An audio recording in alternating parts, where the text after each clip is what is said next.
Hi, I'm Dominic. Thanks for watching Dominic's Woodworks. Today I'm making a foam brush. And all you need is a sled and this. What is this? It's foam. I can't really remember where I got this from. It was packing material and I was about to throw it away because it was just junk laying around in the shop for pretty much ages. But I thought maybe I can still get some use out of it. Let's give it a try. Right now I'm improvising, so there probably won't be any plans or patterns, but I don't think you really need any for this. So to start, I drill a hole, 6 millimeters is what I'm choosing. Something for a bolt and a wing nut and a washer, something like that to go through. Also I'm leaving some space up front, maybe, well, I guess it's 1/2 to 3/4 of an inch, something like that. Well, the hole isn't centered. I forgot to put some backing against it, against tear out, but I think I'll live. As for the mess, no, you can't have it. Continue over at the bandsaw. My fence,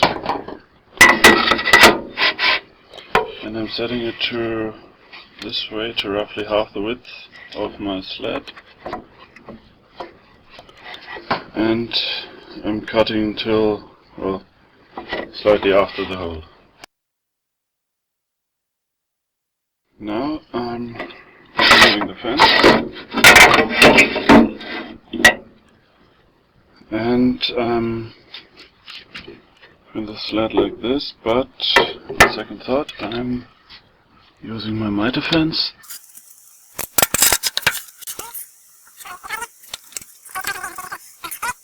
What I'm thinking is I want this piece, or this piece, don't really care. I want to remove it in order to replace it later and clamp a piece of foam between it.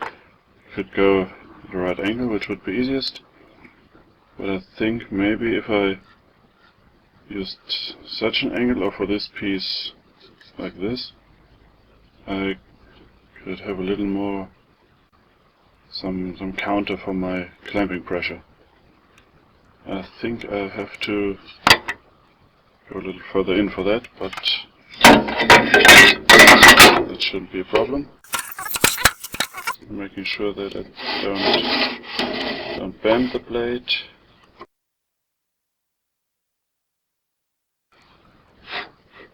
"45 degrees brings me quite close to the hole, so let's do something different. Go for 30. I don't think it makes that much of a difference. Here I'm trying to set the blade so that it'll hit the other cut. Here we are. Next up I'll cut it off, let's say somewhere about here, and freehand the handle.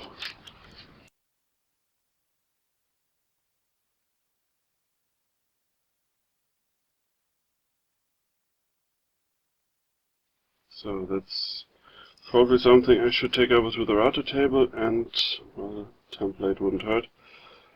But well, it's just kind of to prove the concept, and I can still round over the edges afterwards. For the record, it's something I'd recommend. This is what I came up with, and yes, I know it's a bolt that should be countersunk, but it's the best I have for now. So I managed to get it on. Obviously it's much too long, but well, can replace it later. And with the angle it doesn't open farther than this, while keeping the bolt aligned. We'll have to see whether that's a good thing. For starters, I'm just using plain scissors to try and cut a stripe of this foam. So I stuck it in as far as it would go, and now I'm tightening the wing nut. Expected it tightens down here first, but then it takes the rest down. This one fits, and I think will do nicely as a foam brush. And one thing I was just thinking to make it easier to get the foam in there would be to widen the hole in the upper part. You could even go ahead, tilt your drill press tables. If you have a drill press, tilt your drill press table at an angle and widen the hole in this direction, the way the bolt is here. So that'd be another thing to improve this. Thanks for watching Dominic's Woodworks. Please comment, like and subscribe. To keep up to date, check out my blog at dominicswoodworks.com and follow me on Twitter, Facebook, Tumblr, Google+, Instagram and Kik. All the links in the description.